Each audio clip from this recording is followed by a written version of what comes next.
ভারতের জম্মু ও কাশ্মীরে টানা ভারী বৃষ্টিপাতের ফলে ভয়াবহ ভূমিধস ও হরপা বান দেখা দিয়েছে। এতে প্রাণ হারিয়েছেন অন্তত ৯ জন, যাদের মধ্যে ৫ জন পুণ্যার্থী রয়েছেন।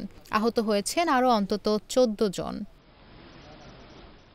আজ মঙ্গলবার জম্মুর ডোডা জেলায় ঘটে এই মর্মান্তিক ঘটনা। এনডিটিভির প্রতিবেদনে বলা হয়েছে, বৈষ্ণোদেবী মন্দিরের পথে আধ-কোয়ারি এলাকায় হঠাৎ পাহাড় ধসে পড়ে। বিশাল পাথরের নিচে চাপা পড়ে যান পুণ্যার্থীরা।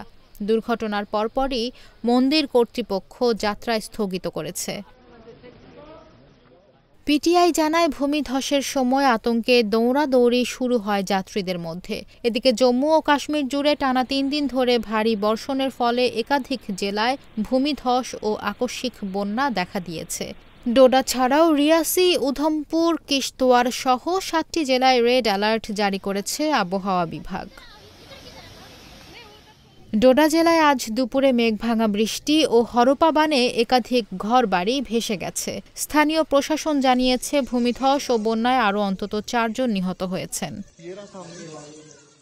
জম্মু ও কাশ্মীরের মুখ্যমন্ত্রী ওমর আবদুল্লাহ জানিয়েছেন, পরিস্থিতি অত্যন্ত সংকটজনক। তিনি শ্রীনগর থেকে জম্মুতে যাচ্ছেন ক্ষতিগ্রস্ত এলাকা পরিদর্শনে।